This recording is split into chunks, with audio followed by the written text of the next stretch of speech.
What is good, everyone? This is your host, Deanna Radulescu with Label Free. To live your best life, you must live label free. And I'm back with another incredible guest joining us from Madrid, Spain.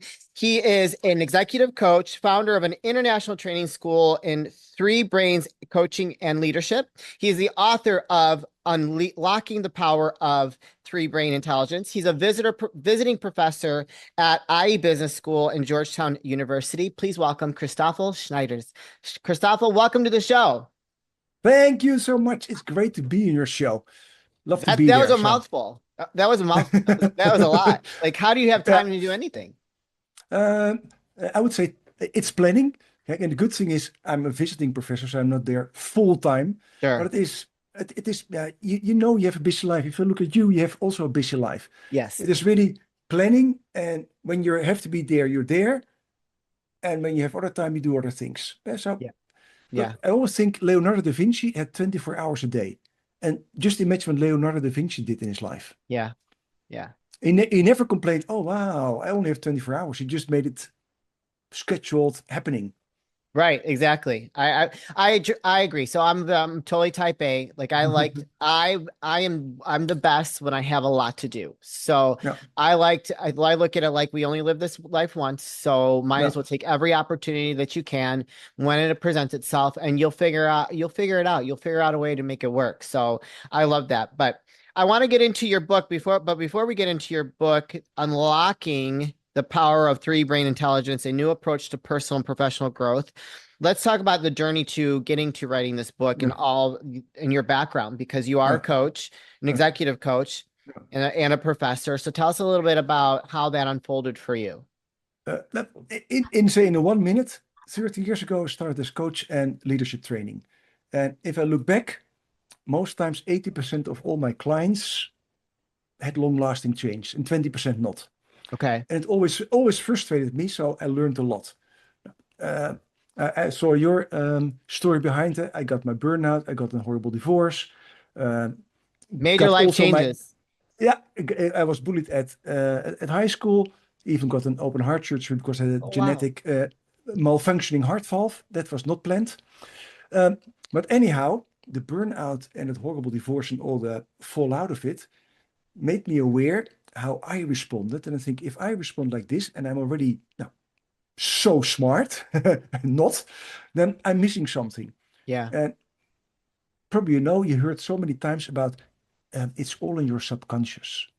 Yes. Nou kijk, and for me the subconscious was always like, what is it? What is your subconscious? Where's it located? In your head, in your heart, in your buttocks, in your toes?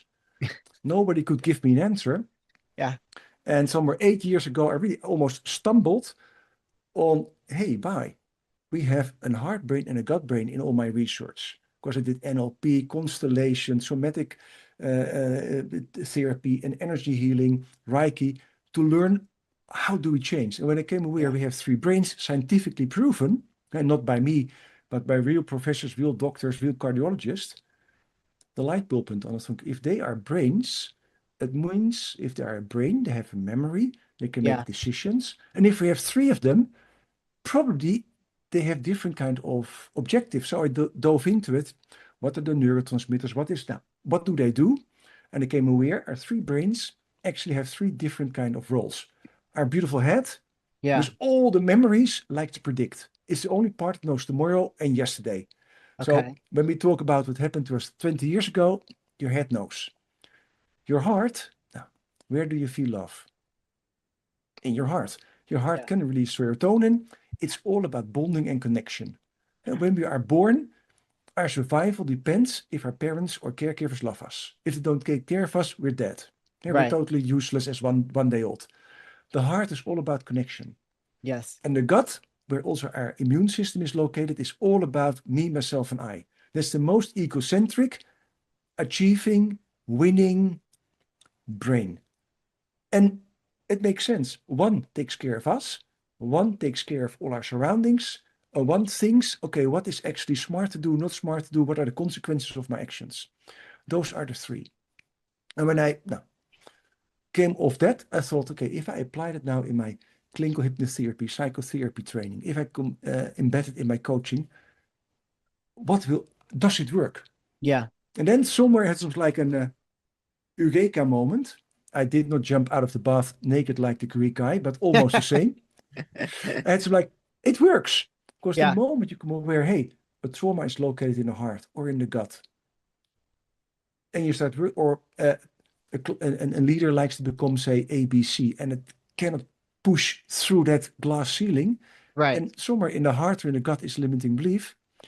If you know that and you start coaching or working on that, it almost disappears like snow in Californian sun. Yeah. And that's where I came from. That's what it does. Okay. Beautiful. And so this book that you created Uh, is good for leaders only, or is it good for like who would this book be? Who is it? Are you attracting to the book? now say the book you're talking about is a new book that will be released this year. That's for leaders Oh, and coaches. okay. That's for everybody who's actually a leader or who loves self-development and likes to get from A to B. And somewhere they know what they do. They learned, they read they saw the podcast, they read the books, they did some course and still think, it doesn't work. It doesn't work. And there's the book for people who do it. Yeah. My previous book, but you didn't mention, doesn't matter, but relationships, which brain is talking. I would say that is for everybody who's in a relationship. Can you say that again? Relationships, what?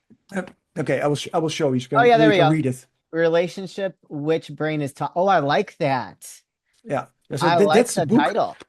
Yeah, that's the book you and me should have read before we went in all our Yes, relationships. yes. Yeah, I agree. Yes. Now, this is a book that actually describes head, heart, and gut brain dominant people, Yeah. how they act in relationships, and Okay. what are their pros and cons. And actually, we all opposites attracts. Yeah. So you see a lot of times that relationships are a head brain loves is connecting with a heart brain or with a gut brain. It is not That's not bad unless you don't know that you actually are so different and you communicate different and you have different objectives, you have different wishes, still to make the best, but in a different kind of strategy and process. So it helps you actually to connect much better with, now, this book is more about, say, your life partner or your family partners. But so many of my clients say, Chris, I read your book. This is amazing for my team. Can you do a workshop for Yeah. my team? Yeah. And because this is actually for every relationship, because the moment you know, hey, you said you're type A, type A. And Type that A, yeah. means, yeah, that means, okay, there's a little bit more gut brain in there. When I read your story, there's also heart brain about how you took care of your ex-husband with his kidney issues. Yes. Now, based on, say, what happened to you before, it's okay, there's some trauma. Yeah. Quite a bit of trauma. Yeah. So some trauma of a Mount Everest high in your life. Yes. So that means your heart brain and gut brain got a little bit distracted. So that means those are more dominant in your Yeah. relationships, but also based on, say, the arrangements of, now, say, the trauma you experienced. Some are more active or like to support and jump then in that kind of relationship. So the moment you Interesting. know, so Yeah. if you had read that book when you were 17, if I had read my book when I was 17, our Oh, I'd life have would made have a been lot of different different. choices. Yes, our life would have been different. And I have three kids. They're in their 20s and they read it. They were forced to read it. No kidding. Okay, Dad, we read it. And I Yeah. said, oh, wow, Dad. One of them is a primary school teacher. Says, hey, Dad, I can apply this on school with my kids. Although there's a 10 and 9, I right away can see, hey, this is the gut brain dominance, this is the heart brain dominance, this is the head brain dominance. Okay, that's why they do what they do. And he works with them. My older Wow. son is just in a relationship and said, Dad, my previous relationship was actually more gut brain, and I became aware that is not what I like. So I like to go more for heart. So I have a question. When you are able to distinguish like where you're making your Yeah, decisions from, yeah, gut brain, heart brain, yeah. whatever, how does that serve you moving forward? Now, the most important thing is, just like walking, we need two legs. If you only use one leg, yeah, you stroll You're gonna be forward, but hopping you don't along. really go quick. Yeah. Yeah. And that's actually, when you have three brains, you need all three of them. What happens to us, based on socialization, men are more gut brain, females are more heart brain. Yeah, boys have to be tough, girls have to be sweet. We most times tend to use only one brain. Universities teach more the gut brain and the head brain. You have to win, you have to get cum laude. And by the way, you have to know all this knowledge, no heart in there. So most of us have one brain that is more dominant in their actions. And if you only have one brain, you're still walking with one leg. So then you still can have an outcome, but you don't use the full capacity of your decision making.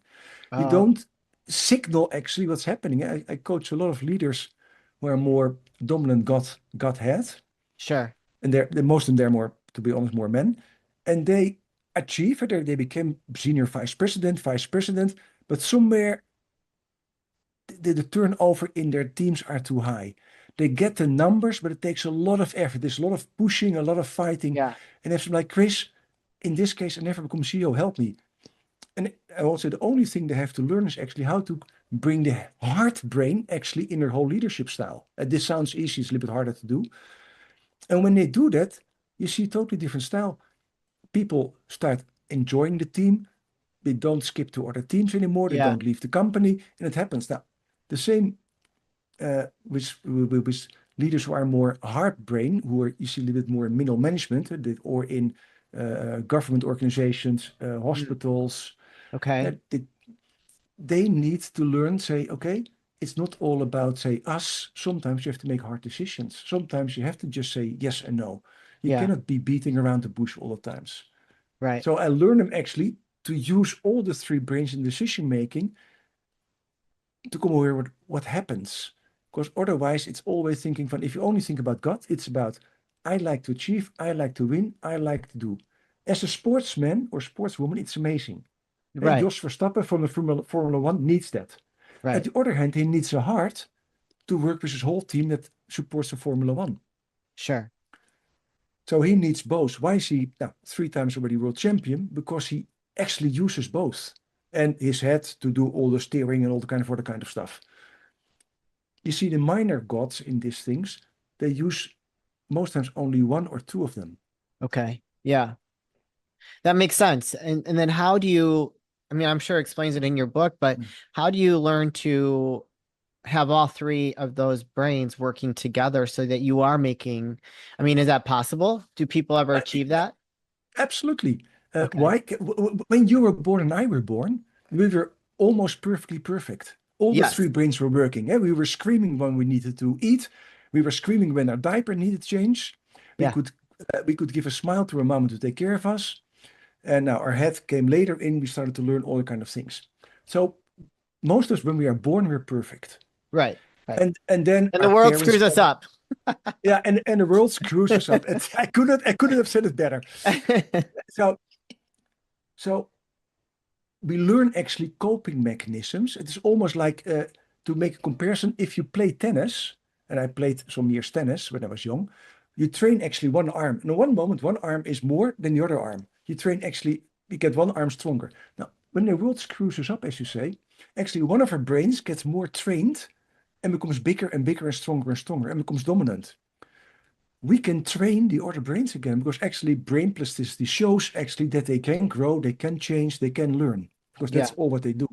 So we can learn them. The only thing we have to get out, if there's a trauma or let's call it limiting beliefs, to get that out of the system. Right. And that is also quote easily done, not in all the cases, because they are stuck in a place and every trauma is in the past. If the trauma is not now anymore, it's in the past. It means you have to learn the lessons and leave the emotion behind. Yeah. The emotion is not left behind because the heart and the gut don't know time. They're like, and I will not say your parrot because I don't know too much from parrots, but like your dogs or my dog. They talk, they only live in the now. Yeah. And you can say to your dog, in 1 hour you get food and he already is so fighting from, okay, I hear the magic word yes, food. Yes. the 1 hour is totally missed in translation. Yeah. Our heart and gut have the same. So the moment they learn, oh, that trauma was 10 years ago. Oh, that limiting was useful 10 years ago. They drop it almost right away. Yeah. Because it's not useful anymore. Right. Yeah. So we can change it. I will never say easily, but it is changeable. And of course, some things take more time, some things take less time. But the heart and gut are extremely pragmatic. If it's not useful anymore, they don't use it anymore. Yeah. Yeah. And the Pretenders were singing, there's a thin line between love and hate. We Yeah. can, people can easily jump from love to hate. You can see it a lot of in divorces. I raise my hand. I've seen it Yeah. happening. Yeah. So easy can actually also the heart change, because that's all heart thing. The gut thing can almost do the same. Sometimes you like somebody, the next moment you have to hit somebody. You see that happening in cafes when people are just making jokes and then one moment goes wrong and before you know there's a fight happening. Not Yeah. for me because I'm more the observer, but you can see it happening. So Yeah. we can easily change those. Not in all the cases, but they're extremely changeable. And is that just by your coaching and how you advise it to in the book? Like, what Uh, is the application? uh, you can call it coaching, you can call it therapy, you can do it some self work. You could say it is we need to get in contact. Say just like in coaching we talk. Hey, you need to get in contact with the heart and the gut, and you can even do that with communication just by words. Sure. Using Do you have an example of someone that you've worked with, like maybe where you coach them to like have them aligned? uh, yeah. So I was working say with a lady who say had now that she had a limiting belief in her heart that she now but almost a lot of people have, I'm not good enough. Yeah. Yeah. Half of the world population has that issue. So, Yes.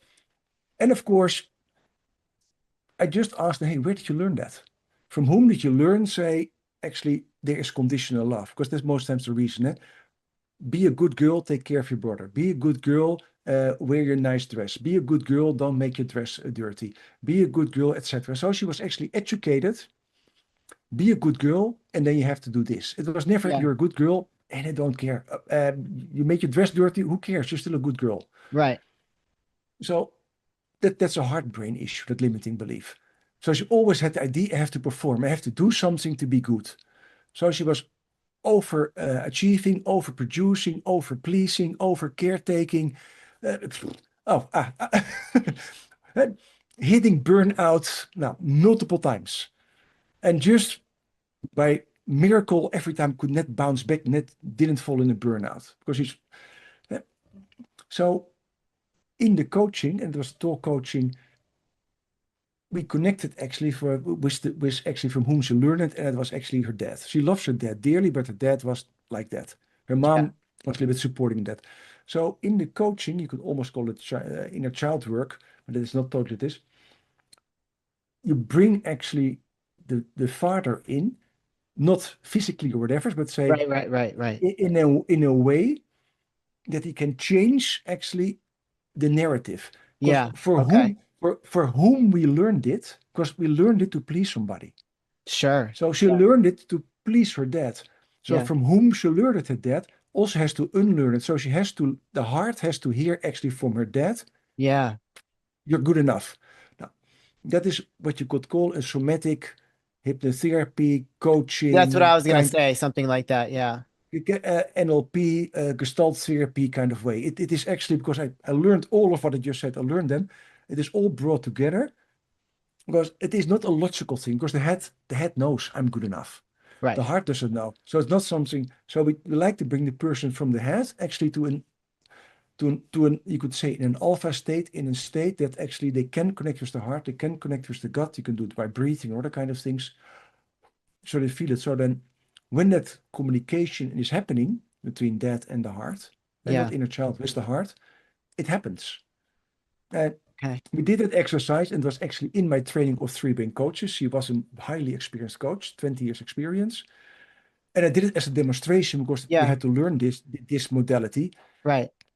And she was sitting there and after she was like, oh wow, Chris, uh, I feel nauseous. I feel warm inside. I need to have a drink. I come back in 5 minutes. So we all there, come back in 5 minutes and Yeah. we all, what's happening? And she says, Chris, I don't know what happened, but I felt a major shift in all my body, like everything's turned around. Wow. And Wow. she's sitting there. So what I always do is then check and say, um, I look at your eyes. So I really ask, look at me, look in your eyes and say, um, how do you respond when I say you're good enough? And I like to see what the eyes are doing. Eh? Is the eyes confirming it, not confirming it? Are they seeking for the answer? And she looked at me, she just looked straight at me and said, yes, I am, without any doubt. Hmm. And I said, what happens when you say that? She says, this is really strange. I think I'm 46. I never said that in my life. She said, so that I say it now, you have it recorded, Chris, is unique. And you have all those coaches around me, you can just Yeah. see that this is happening. So in one session, and that is not happening all the time, she shift actually that whole belief. And as it was a training, we could see the week after and the week after. And the week after, of course, ask, hey, how are you doing? Are you good enough? She said, yes. My heart. And she asked, why did you ask? And I Yeah. said, now, up to last week, you have an issue with it. She said, yeah, I know. But I don't feel it already for a week anymore, Chris. So for me, it's actually past tense. And Yeah. everybody was sitting there, including me, from Yeah. wow, Yeah. wow. Because What most it of it made. takes a little bit, it needs a little bit more. But we really brought her in that state Yeah. that her heart could listen to the words of her dad. That's the best way to explain it, how it works. Yeah. No, I love that. That was a great example. Christoffel, where can people find you, connect with you, and learn more about working with you and purchasing your Yeah. books? Okay, so the easy one is, I will, of course, you can use my name, christoffelssnijders.com. Now, for most people think van, okay, that is too hard to spell and to type. What makes sense? Uh, It's very easy. You type in 3brainsintelligence.com Okay. and you find me. You find everything because 3Brains Intelligence is the brand. Yes. And there you find everything. And that's beautiful, easy find because 3Brains Intelligence, boom, you Yeah. Google it, you find me, you find books. By the way, also for you, by the way, there's a free test on the site in 16 languages, English, Spanish, and Turkish given full report. If you Okay. do that free test, you get a report back, a one pager. Which are your dominant brains? What makes your decisions? Oh, okay. I need to do the test. And the beauty is there are no strings attached. Eh? You can have a free call with me to just do a little feedback. We don't have to do anything with it. Why Okay. do I do that? Because your story, and also now I said I was bullied, and also is so normal, pitifully. More than half the world population has experienced a childhood trauma or Yes. has been bullied at school. Add the other things, you add to 70% or maybe 90% in the other kind of horrible things. For me, that is, if I could do one wish, it is to get that out of the world. Yeah. No child deserves that. No adult deserves it. No. So why do I bring the 3 brains intelligence and the free test? And even if people like to talk about it. One drop, one person at a time to make them better. Yes. I love that. Beautiful. Yeah. Well, I'm going to put those links. You guys, I'm going to put those links in the show notes. So No, if you connected with Christoffel's message and want to learn more about working with him or taking the test or even purchasing his books, go click the links. They'll also be on the screen if you're watching this. Go type it in and check them out. Take the free test. And we want to hear what brain you're leading with. Christoffel, this is the part of the show where I like to ask for last words of wisdom or advice. What would you like to leave with us today? uh, last words of advice. Now, for me, for everybody, the easiest thing is start listening to your 3 brains. And we all do that, eh? Because when we're hungry, sometimes you think, oh, I like to have a Mars, or no, I actually like to have a salad, or maybe I just like to have something else. Now, Yeah. except the first one, but if you like the other things, actually your gut is already talking. This is what I need. Yeah. Your heart is also talking when you are with people and you think, maybe I should just call her. Oh, maybe I should listen to her. Start listening to your heart. And the last one is, now, of course, use your head. Think about what are the consequences of your actions. And Yes. then with some golden advice, what you don't want that is happening to you, never do that to somebody else. Yeah. Agreed. Oh, yes, I love that. Beautiful. Christoffel, thank you so much for being an incredible guest and sharing the wisdom of the three brains, because I think that makes a lot of sense. And I actually really connected with the content. So thank you for sharing that with us and giving us a peek into what is possible when we are aware of what brain we're leading Yeah. with, because I think it's very important. So we appreciate you and thank you for being such an incredible guest. Thank you so much for being on the show. And to all your listeners, have an amazing day. Yes. You guys, this is your host, Deanna Radulescu, Label Free. To live your best life, you must live label free. Please don't forget to subscribe, follow, rate, review, comment, share, all those good things. And I'll be back soon with more dynamic guests.